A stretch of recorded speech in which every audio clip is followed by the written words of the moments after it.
I'm kind of curious if there's anybody else that is dealing with a car that is racking up the miles and the years, and they start to fall apart a little bit. And you have to kind of know the car. When a car is seasoned, there are little quirks that the car has. In fact, the two automobiles that I get to drive now, oddly enough, the driver's side door doesn't like to always open on either one of them.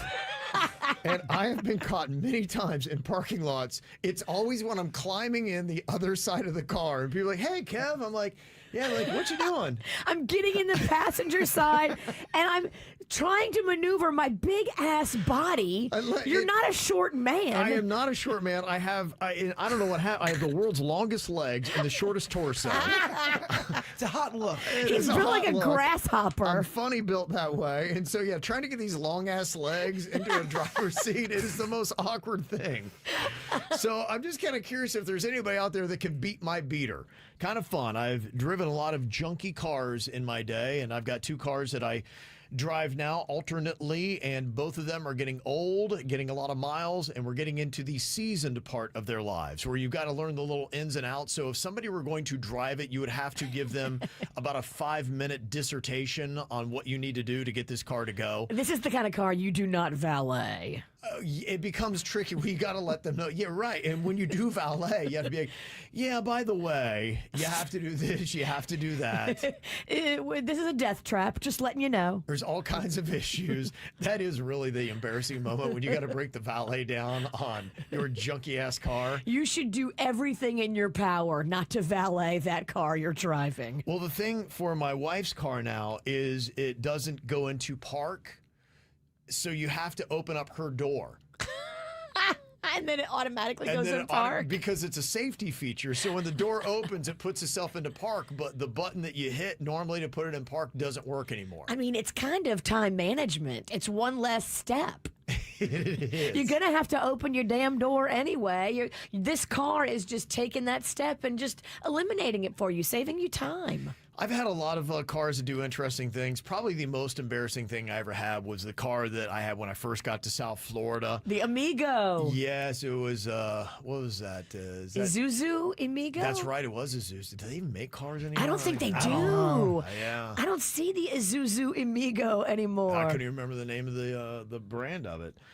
But that thing used to rev itself. I don't know what that feature was or why it would do that. But at a red light. It would go, and so many people in really nice cars would just look over at me and be going, "You really think you're going to take me right now?" A guy in a Corvette, I remember, blew me off the line, and I'm trying to tell him, like, I'm not revving. I don't want to race you. He was looking at me. He's like, "All right, all right, Isuzu." He went like 80 in 2 seconds, and I'm stuck. And you come off the line. I mean, it takes me 8 minutes to hit 20 miles an hour in that thing. So that was just quite a piece of work. And it had no AC. No AC, yeah. And you were new to South Florida. So every event Kevin would show up to, he'd be soaked in sweat. Soaked in sweat. The wind would blow your hair everywhere. And I remember what I would do is I got so excited when I saw one of those sprinklers. It was out into the street. I would drive by it and hit myself with the cold water. Be like, thank you. But then a lot of that water smelled like rotten eggs. So I was refreshed, but then I smelled like a fart. So I would show up all disheveled, sweaty, tossed hair, smelling like farts. And talk about the car you don't want to valet. Remember when you went to go valet it and it wouldn't turn off? You turned it off. He turned the car off, took the keys out, and the car was still running. And the valet looked at him like, "What the hell, bruh? I was so confused. Are you doing this with your mind? Why would you do this to me, bruh?" Oh, man, it was amazing. Wow.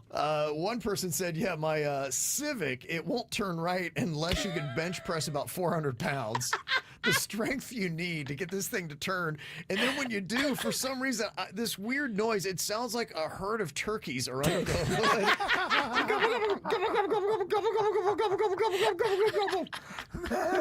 That's amazing. Every time I turn a corner, everyone is looking, and here I am tugging at the wheel with all my strength, trying to get this thing to go. That is embarrassing when your car makes so much awful noise and you're turning it and everyone's just looking at you. I got some fun emails today. We were talking about Beat My Beater. Got a couple cars. All the cars I drive are just kind of falling apart, and they've got their little idiosyncrasies, like they won't go into park and you can't get into the driver's side door. Of course, that's the first one to break.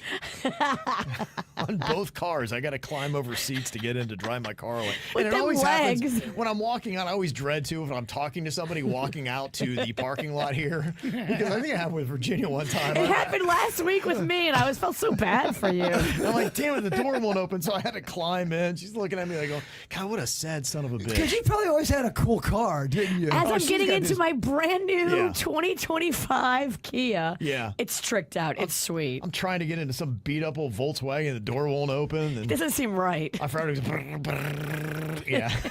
That is Sounds like so- I got a baseball card in the spokes as I pull away.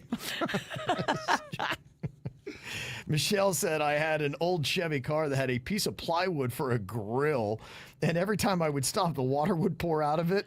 So I had to carry several jugs of water with me at all times. And then one night, thought we were all cool driving by the movie theater and all the friends and everybody we do in our class was out there, and I stopped right in front. The car makes this loud noise. A huge puff of smoke comes flying out of the hood, and then it wouldn't start. We're stuck, and everybody was just sitting there pointing and laughing the entire time, and we couldn't move or go anywhere. That's like a movie. It is.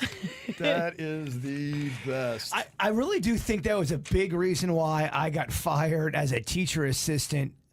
I wasn't great at making copies. Let's get that on the record. We all know. All right, but my my beat up station wagon, where all the teachers parked, it was in the front of the school, so the kids would walk by, and I probably just acted a little weird. Who knows? It caught on fire in the parking lot. That's amazing. And I didn't know, and I guess it was on fire for a good 6 minutes, and they had to make your station wagon. Like, oh my god! It's on fire for 6 minutes. Yeah, and then the principal called me. He's like, Jay, I don't think this is gonna work out. You don't have to come in on Monday. But because it was such a fucking terrible car, I think that fire got me fired. Yeah. Well, you know what? If that's what put you here, thankful for the fire. That's right. It's a godsend. That's how you look at it. Cheers. I didn't start the fire. Elise said, even better, I don't remember the kind of car it was, but there was a huge hole in the floorboard. And she said it didn't work, so my sister was only able to go a few blocks to get the car to fully stop. So you had to plan it out. You could never stop where you wanted to. You had to shoot the trajectory later than it was. And then when it slowed to a certain speed, you could then finally stick your feet down through the floorboard to stop it. But you had to get it slow enough that you could start to drag your feet. You went through shoes like wildfire. Oh my gosh. Lydia said I had a car in the 90s where you had to go over 65 miles per hour in order to get the radio to kick in. Oh, that's funny. It wouldn't work unless you did that. Michelle said I had a station wagon, which was awful, driving a big-ass boat of a car, but I had no windshield. And on top of that, it would put out clouds of smoke. Oh, my. I don't know how safe that is going down the road without a windshield. That is not safe. And somebody else, Michelle, said I had an Isuzu Amigo also, like you did, Kev. We would also have to turn the air conditioner off in order to speed up and merge onto the highway. You can only do so many things at once. Yeah, that's amazing. This is how we do. It's the KVJ Show.